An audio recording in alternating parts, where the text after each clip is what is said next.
All right.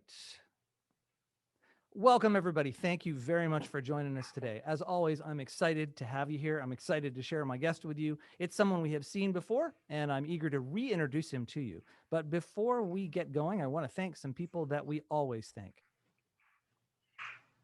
We want to thank brassandwinds.com. When we're looking for woodwind instruments or brass instruments, we always turn to brassandwinds.com first. They're our go-to friends.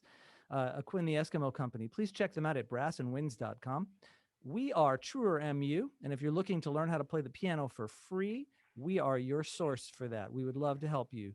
TruerMU.com. If you're looking to study with a person, we can help you at the Willow School, Willow Music. We're a better way to learn music. We have classes in violin and piano and guitar and anything else that you could possibly imagine. Check us out at willowschoolga.com.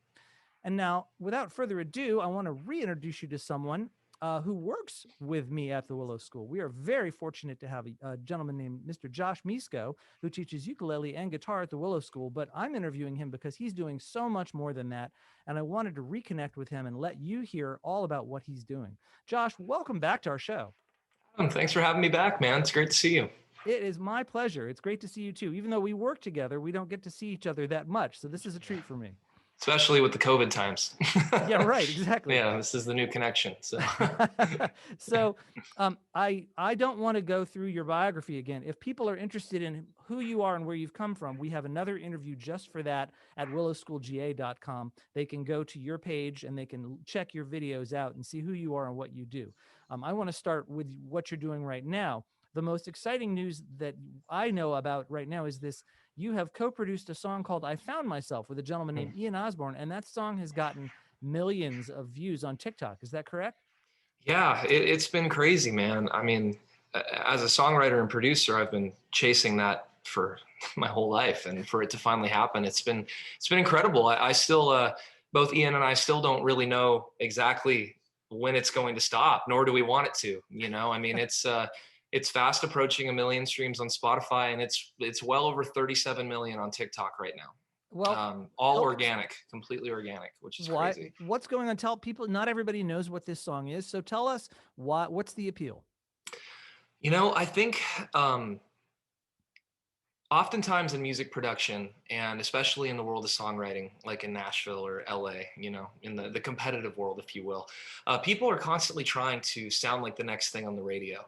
And one really important thing to us when we were producing this song was I was approached by the main songwriter and executive producer, David Falkenstein, here in Atlanta. And the biggest thing was he had started writing this song for his daughter who was dealing with bulimia.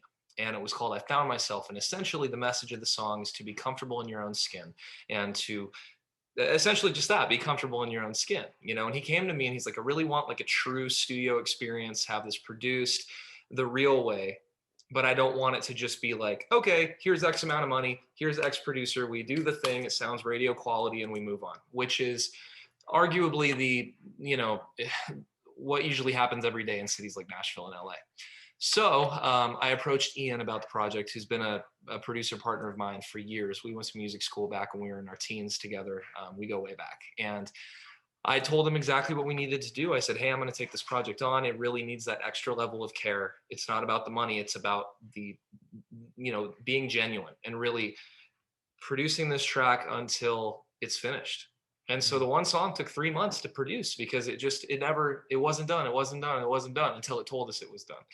And that extra amount of work you would never get just paying fees in like a music city, and understandably so, you know, because you'd be paying a lot of money for that.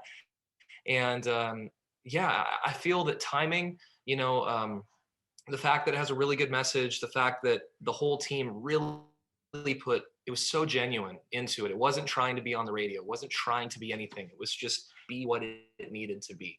And then the fact that we're in this COVID era where people are dealing with mental health issues and image battery is trending on TikTok, and there was just a lot of timing that came into play as well. And so it kind of pumped all cylinders, and man, it was like almost overnight that suddenly it had 1 million streams, and then a week later 10 million, and then a week later 18 million, and it was just like going and going and going and going, and it still is. It's crazy. There's no ads behind it, there's no marketing team, it's completely genuine. And as a result of that, it's been growing exponentially. I mean, we recently got a phone call from a major record label wanting to discuss how to move forward together, which we still haven't figured that out. So I'm not going to go too much into that. TikTok announced on Good Morning America recently that they're going to be doing an initiative to battle body shaming, and they asked us to use our song as the theme song, which would be massive. I'm hoping that all of that moves forward. As far as a phone call I got last night, it's looking like it is. And Spotify is going to be featuring us on their podcast. So there's some really exciting stuff coming up as a product of this, and it's been a whirlwind and absolutely incredible to navigate, and I'm so grateful for it. So that's definitely one of the big things going on that's been, just epic. It's pretty epic. Yeah. Now, Yeah. of course, everybody hopes to, stumble into something like this, and it's totally random. There have been lots of good faith, goodwill type songs about these types of things before and will be after, but there's something about this effort that just happened to be the right thing at the right time. It just kind of Yeah. meshed.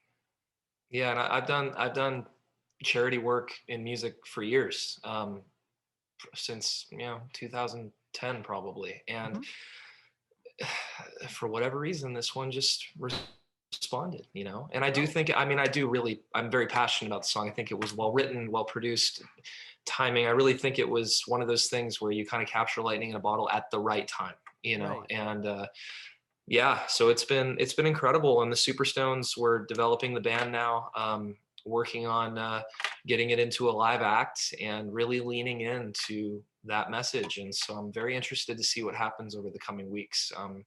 There's quite a few things going on that I wish I could talk about right now. Oh, that's fine. Yeah, of That course. should they execute the way they're saying they're going to, it's pretty exciting. One thing I can say now, though, is that it is on pop radio right now in multiple markets in the United States, and that's really awesome. So it's been really cool.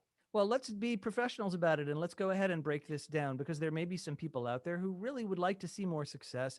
And the first thing we're going to say is there is always an element of luck in all of this. Sometimes you can do everything right and you still don't get anywhere. And that's just the reality of the business. However, you're not going to get that level of luck unless everything else is in place. So let's talk about everything else that was in place.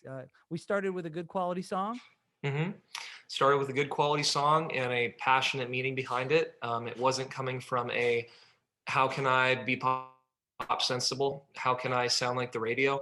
That works all day, every day in Nashville. But if you don't have the publisher relationships or the label relationships behind you, it can be harder to navigate.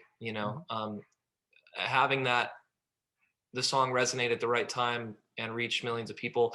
I mean, there definitely is a luck factor in there. Luck to me is when opportunity meets preparedness. And I do feel that when that opportunity came across, the team was prepared to take it on. And we had no idea it was going to strike the way that it has and the way that it is continuing to. And I do think that the COVID environment has contributed to that too, because people are hungry for entertainment. They're hungry for music, and they're also dealing with mental health issues. If there's anything that COVID has done to just the human beings, it's forced them to be with themselves. And a lot of people who are really caught up in the day-to-day never spend time with themselves, probably wouldn't even know how to answer the question, who are you, as opposed to like what you do, right? And in turn, I've read a lot of articles about how depression is skyrocketed. And so, that could really have contributed to this too, because this is all about being comfortable in your own skin and not allowing image shame to bother you, and to just be confident, and so I'm sure that has something to do with it as well. Well, But yeah. So you obviously put a lot of yourself into this song, but you did so in a professional capacity, we know. Is there a personal connection for you with this song that you are willing to talk about? Yeah, as far as any sort of depression or image shame, I that wasn't where my connection came from. My connection was really to the songwriter and to why he had written it.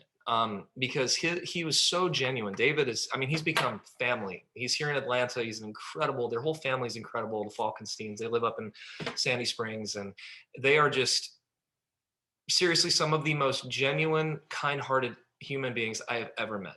And so what I had told David when he first called me, because as a product of Turn of Blood Entertainment, the company that I do talent buying for, a partner of mine in the company booked their wedding band for events. And when the song started, he had written the song and it started getting some traction as a demo.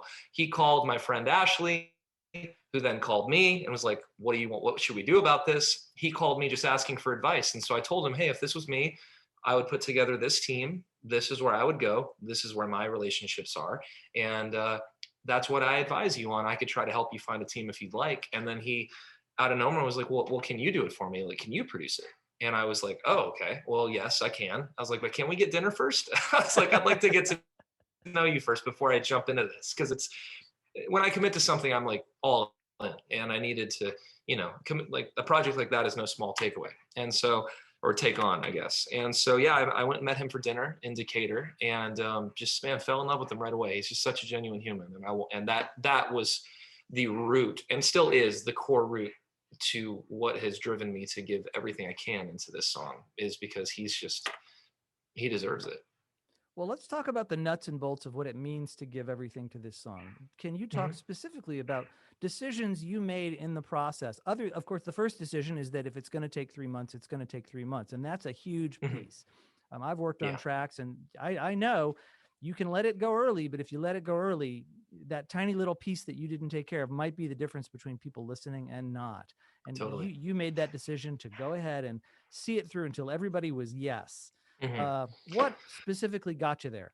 Well, there's a fine line between perfectionism and never letting a project finish, and like feeling that the song is. Have you ever heard of the concept of like trimming the fat in producing music? So what I mean for that for our audience is overproduction is just as damaging as underproduction can be, depending on the song. And so there's a fine line between trying to just like produce a thing when it's not asking to be produced, and trying to produce the song in a manner at which the song is asking for. So what I mean is, like, if verse 1 dynamically feels that it's calling on some sort of frequency or some sort of element, okay, well, we want like a higher frequency element in this specific place. Well, what kind of instruments are in there? Well, piano, of course, because piano is massive. It covers the whole frequency spectrum, essentially. Fiddle, violin, like higher end things, mandolin, 12-string guitar can be mid-rangey and high-rangey depending on how it's mixed. So we started entertaining like, okay, well, what is the song calling for? As opposed to like, we're not trying to make it sound like something. What is the song calling for? And I was driven to 12-string guitar, like Tom Petty era. Like I was driven to, this isn't trying to be radio. This probably is for a music video. So we're not trying to make this 3 minutes long. Let's make it live where it needs to live. It's like 4 minutes and 5 seconds, which, by the way, a 4-minute and 5-second song with a 12-string guitar being the primary rhythmic instrument on pop radio. I mean, I'd like to see the analytics of when the last time that happened, because I'm really proud of that one moment as a music nerd. That's like fun for me. But yeah, it was just tons and tons of trial and error. Obviously it's a pop rock song at its roots. So we got drums, we've got bass, we've got rhythm, we've got lead, vocals, lots and lots and lots and lots of vocals, harmonies and all the things like that, which Ian comes from a really strong pop and Christian background. And so he's got some really incredible connections in Dallas, Texas, who are really amazing at vocal ensembles. And so we flexed really hard on that relationship. And then I had the studio and the musician relationships in Nashville to put together a team that I felt would really, finish the project when it says it's finished, beyond the day rate they got paid that day. Yeah. And so, I mean,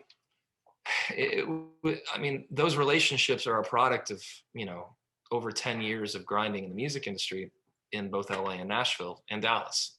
Mm-hmm. And so we were lucky enough to have the right people to be a part of the project. And that's where the whole opportunity meets preparedness thing comes from, is this was a very unique opportunity. It needed a really specific way to approach it. And we were prepared for that. And so would I have known right out the gate this was going to do what it was doing? No way. I just had to follow my heart with it and just know it was done when it was done. And I'm so glad we did. I mean, there's a slide guitar in there, or a lap steel, I'm sorry, which you normally hear in the country music. And it was Ian's idea. And to me now, in hindsight, it's really become like the glue that put the track together, if you listen very carefully, it's really intentional where the lap steel is playing. And that was a last minute addition to the song that Ian had come up in his head when we were trying to figure out like the final ideas. Like I was working on that lead intro section, trying to figure out something that's rhythmic and melodic as opposed to just sounding like I'm shredding a guitar. And then Ian was just like, hey man, I really want to try this lap steel. I will pay for it. Like, don't worry about having David pay for it. I gotta hear it. I have to hear it. And it wound up being a huge part of the song. And I thought he was crazy at first. I was like, man, lap steel, I gotta rack my brain about that. And it wound up.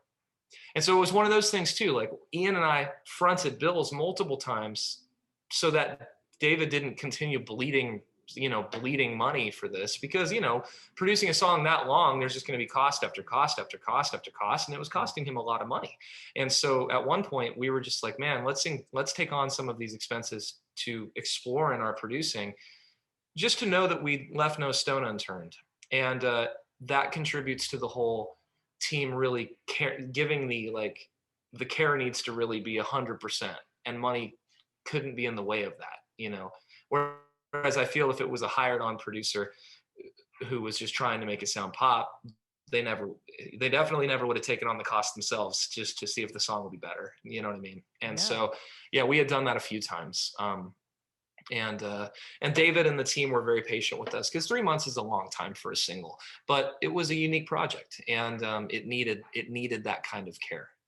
And I was very confident that we weren't being perfectionists either. I was very confident we were taking that time intentionally, as opposed to being stuck in like a writer's block or something like that.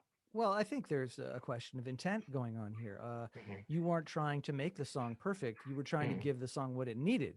And that's it's a subtle point, but it's a really important point. And whether, you're in the situation you're in where you have the resources to give, a full studio to a song, or whether you're just a person with a guitar and a song, there is that mindset might be very important, even for just somebody with a guitar, Crucial. I mean, Owl City blew up in their parents' basement. You don't have to be at Starstruck Studios to make a quality record. That's just part of my circle, and I wanted to lean into that circle so that I could cultivate that energy. I'm very energy driven when it comes to this kind of thing. But yes, I couldn't agree more. And the higher I get in the industry, and the more industry professionals I'm around, whether they're on the business side or the art side, the more I am seeing that genuine and honesty are driving forces behind everything. Even if it's like a cheesy pop song, it's still connecting, which means that singer has found a way to connect that cheese and make it real, or at least make the listener feel it.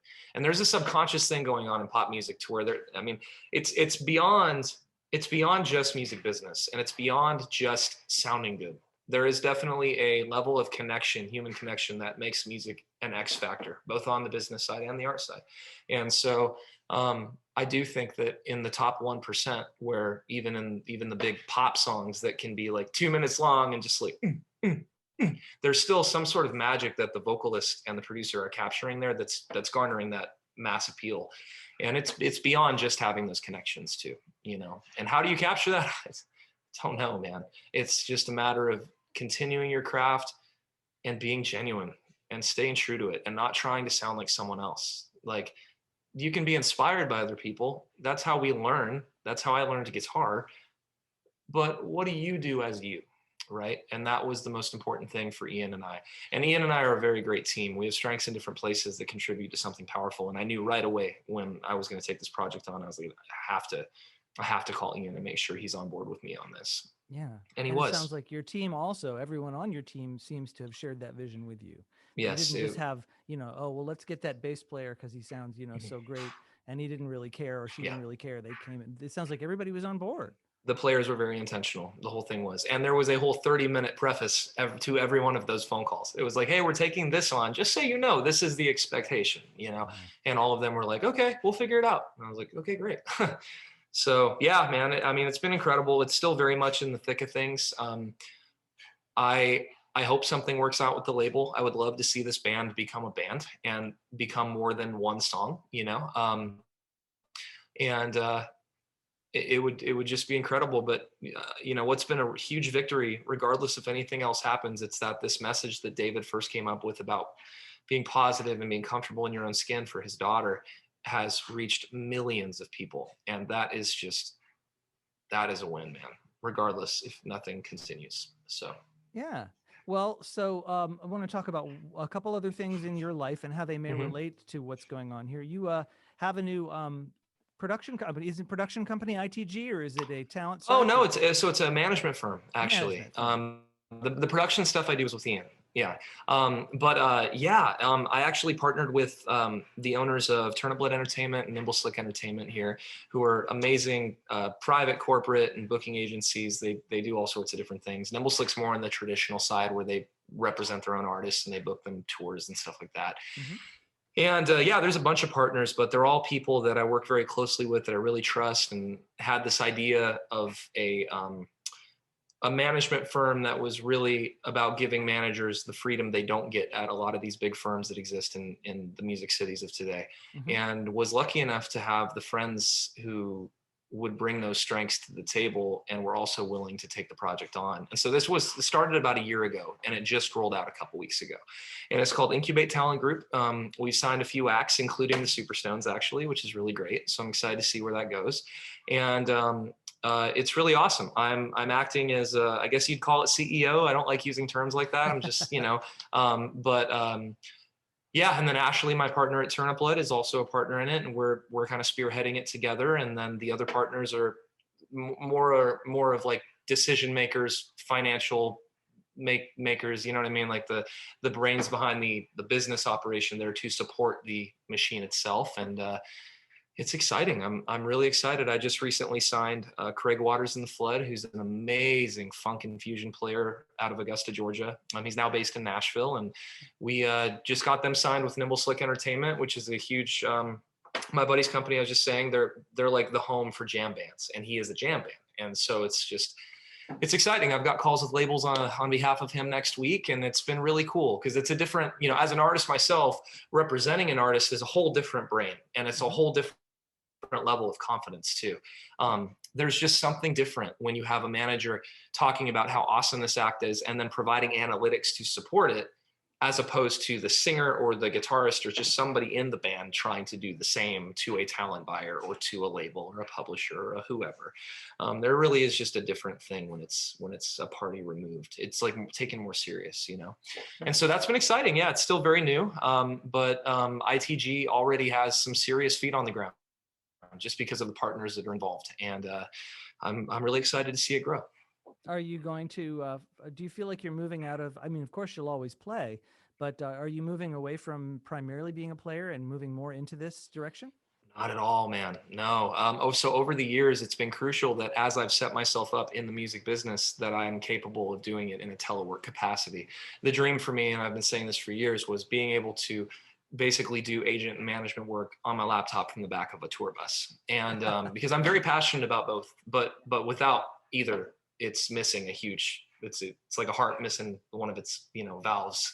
And so, no, I mean, just this weekend, I produced a music festival in Milledgeville, Georgia, and with Turnip Blood, and had my band Timothy James performing. And so I was there at 8 a.m. until 2 a.m, helping produce it, everything behind the barricades, which is production, bands, all of that. That was on me, but we also performed. And so, I went and changed, got on stage, whole different persona, loved every minute of it, crushed the show, and then went back to doing the production.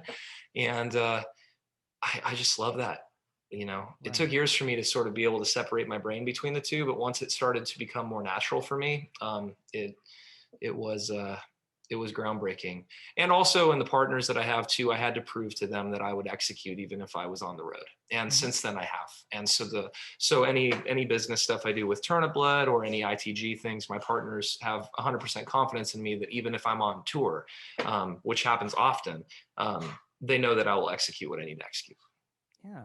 So Well, it's unique, but it's a blessing. quite a balancing act you're doing. Are you concerned at all that how are you going to maintain the balance as you get more and more success? Isn't something going to pull you off that balance? Oh, cross that bridge when it comes. I mean, it's delegate at that point, right? I mean, if there is a point in which assistants need to happen, I do have interns for certain things that I do. Then I'll lean more into that. There are a handful of people I work with that I really trust that if that time comes, hopefully when that time comes, I would bring them on. Hire somebody to help me. But my head's in the stars, man. My head's in the clouds. I'll get there when I get there. Which is where it belongs. So Mhm. how can people find the song I Found Myself in the first place? I'm sure now it's everywhere, but what's the easiest way? Yeah, easiest is probably Spotify. It's on TikTok. It's not actually a video. It's actually the clip that's being streamed within many videos. Right. So you can find it on TikTok too, because I believe TikTok partners with Apple Music, and you could look the song up, and then it offers you to go to Apple. But it's basically available everywhere. You could find it anywhere that music is streaming, including a few pop radio FM stations here in on the West Coast and the East Coast as well. Okay. And how do you want people to find out about you in particular and what you're doing? Oh man, that's a great question. You have a good website. JoshMisko.com, I Yeah. suppose. Yeah, you can go to my website or any of the bands that I work with. Incubate Talent Group is getting ready to roll out their new website and everything. But yeah, I guess you could just search Josh Misko, and it's usually one of the first things that comes up. And then, and then the teaching I do here at Willow. That's everywhere as well. And I only have limited capacity in taking on so many students, but I still do because I'm very passionate about teaching the next generation of kids and especially when they want to learn to sing their own music and stuff like that. It reminds me of when I was their age. So um, I'm pretty sure when you search my name, one of the first things that come up is Willow as well. So We are so proud to have you as part of our group. I mean, it's just wonderful. Of course, all this has happened while you've been working with us, and we couldn't be more thrilled to have you, be able to be able to share the good news with our community. Thank you so much. well, thank you for having me, man. I'm so grateful to be on the team, and it's a blast. And my students are family, and their families are my family, and it really is a family, and that's the most beautiful thing about lessons, is it's not work. It's cultivation, you know. That's great. So Well, so it goes without saying that if you want to keep up with Josh, one way you can do it is by going to willowschoolga.com. mhm. And you can go to our Facebook page as well, where I post updates about the things that our teachers are doing. We have other teachers who are also doing incredible things. Daniel Watanis, our trombone player, is now touring the country with his band. We couldn't be prouder of the folks we've got working for us. So uh, please check us out there. Uh, Josh, thanks again for joining us today. Thanks for having me, Adam. I My appreciate it, pleasure. man. Absolutely. And once again, we are willowschoolga.com and truermu.com.